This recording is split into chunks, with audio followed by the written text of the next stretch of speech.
Bapak Ibu Saudaraku yang dikasihi dan diberkati oleh Tuhan Yesus Kristus, selamat pagi, Shalom. Puji Tuhan, di pagi hari ini kita semua diizinkan Tuhan untuk menikmati kehidupan di hari yang baru ini. Sebelum kita memulai dengan berbagai tugas aktivitas kita di sepanjang hari ini, seharusnya kita akan memulainya dengan merenungkan firman Tuhan. Dan oleh karena itu, sebelum kita membaca merenungkan firman, mari kita berdoa. Ya Allah yang baik, kami bersyukur kepadamu oleh karena Tuhan menganugerahkan bagi kami kekuatan yang baru, kesehatan yang baru di hari yang baru ini.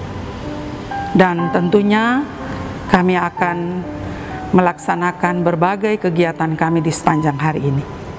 Kami membutuhkan kekuatan dan pedoman bagi kami di dalam kami melangkah. Dan kami tahu bahwa hanya firman Tuhan satu-satunya pedoman bagi kami. Saatnya kami akan membaca dan merenungkan firman-Mu. Tuhan tolong kami, supaya firman Tuhan yang kami baca dan kami renungkan, dapatlah kami mengerti, memahami, lalu kami menjadikannya sebagai pedoman hidup kami. Terima kasih Tuhan Yesus, terpujilah nama Tuhan. Amin. Firman Tuhan saya baca dari kitab Kisah Para Rasul, pasalnya yang ke-5, ayatnya yang ke-8, dan ayat yang ke-9. Kisah Para Rasul, pasal yang ke-5, ayatnya yang ke-8, dan ayatnya yang ke-9. Firman Tuhan demikian. Kata Petrus kepadanya, "Katakanlah kepadaku, dengan harga sekiankah tanah itu kamu jual?" Jawab perempuan itu, "Betul, sekian." Kata Petrus, "Mengapa kamu berdua bersepakat untuk mencobai roh Tuhan? Lihatlah, orang-orang yang baru mengubur suamimu berdiri di depan pintu, dan mereka akan mengusung engkau keluar." Demikianlah firman Tuhan bagi kita semua dan yang menjadi tema untuk kita renungkan di pagi hari ini, jangan berdusta. Bapak Ibu Saudaraku yang dikasihi oleh Tuhan Yesus Kristus, bacaan firman Tuhan di hari ini mengkisahkan tentang pasangan suami istri, yaitu Ananias dan Safira. Ananias artinya Allah telah memberikan. Safira artinya cantik atau jelita. Nama mereka sungguh sangat bagus dan sangat bermakna. Tetapi saudara, ternyata nama yang bagus dan bermakna itu tidak menjamin bahwa hidup mereka bagus, tidak menjamin bahwa hidup mereka baik. Ya. Dan saudara-saudara, Ananias dan Safira, kisah satu keluarga. Mereka menjual sebidang tanah milik mereka. Kedua pasangan ini, pasangan suami istri ini, mereka adalah jemaat mula-mula, termasuk dalam kelompok jemaat mula-mula. Dan jemaat mula-mula ini saudara, atau jemaat perdana ini, mereka menjadi contoh dan teladan bagi banyak orang. Mereka dikatakan hidup mereka itu luar biasa. Mereka peduli dan saling tolong menolong satu dengan yang lain. Kalau mereka punya tanah, mereka jual. Lalu hasilnya mereka persembahkan kepada Tuhan. Alkitab mengatakan bahwa mereka datang dan meletakkan persembahan itu di kaki rasul-rasul. Untuk apa, saudara? Untuk kemudian dibagi kepada orang-orang yang membutuhkannya. Tapi saudara, apa yang dilakukan oleh Ananias dan Safira ini sangat berbeda. Mereka ketika menjual tanah, hasilnya separuh mereka ambil buat mereka, dan yang separuhnya mereka serahkan kepada Tuhan. Mereka berdua bersepakat dalam perbuatan yang tidak benar. Ananias dan Safira sebagai suami istri, mereka bersepakat dalam perbuatan yang jahat.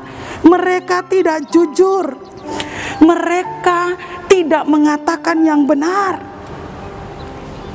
Dan ketika Ananias ditanya, dia berdusta.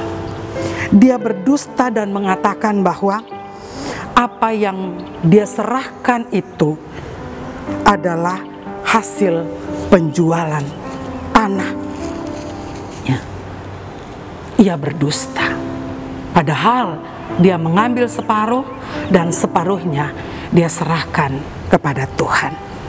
Artinya bahwa dia tidak mengatakan yang benar, dia tidak jujur.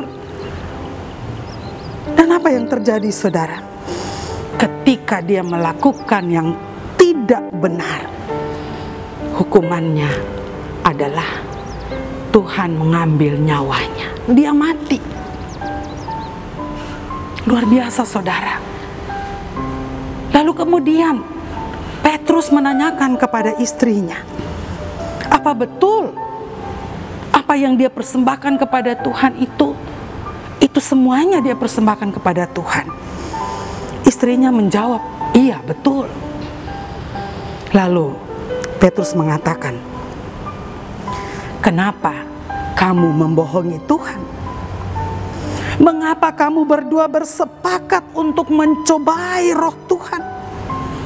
Lihatlah, orang-orang yang baru mengubur suamimu berdiri di depan pintu dan mereka akan mengusung engkau juga keluar.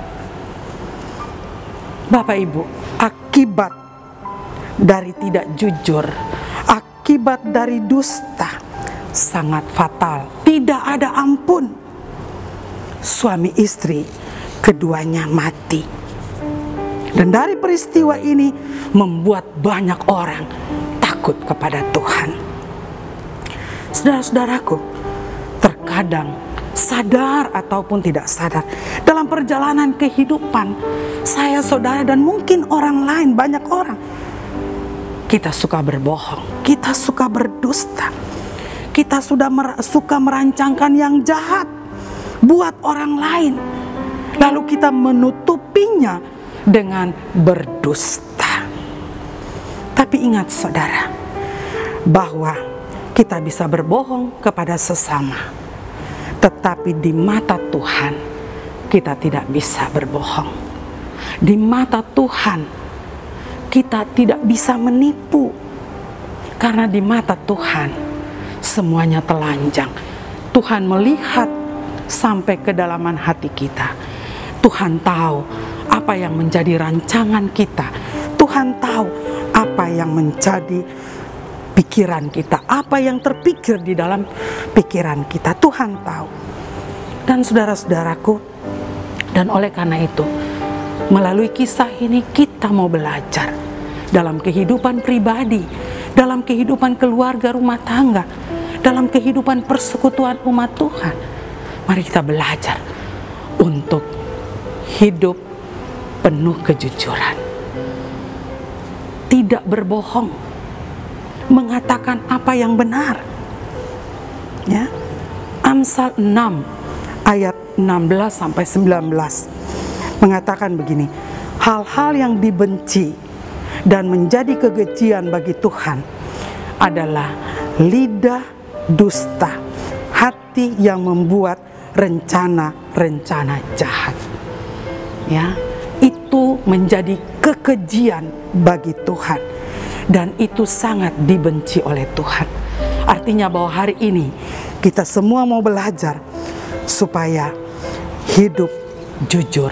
Jangan pernah berdusta, karena di mata Tuhan tidak ada ampun bagi orang-orang yang suka berbohong. Kita belajar dari Ananias dan Safira, jauhkan dusta dan belajar hidup benar di hadapan Tuhan. Belajar untuk hidup jujur di hadapan Tuhan. Kiranya Tuhan menolong dan memberkati kita semua. Amin. Mari kita berdoa. Tuhan Yesus, tolong kami supaya kami menjadi anak-anak Tuhan yang hidup benar di hadapan Tuhan. Tolong kami Bapa, supaya kami menjadi anak-anak Tuhan yang tidak berdusta, tapi hidup jujur di hadapan Tuhan. Karena itulah yang Tuhan mau. Bapa di sorga, Roh Kudus menolong kami, supaya kami tidak saja menjadi pendengar firman, tetapi juga kami melakukannya dalam kehidupan yang Tuhan izinkan bagi setiap kami. Terima kasih Tuhan, terpujilah nama Tuhan Yesus Kristus. Kami berdoa. Amin.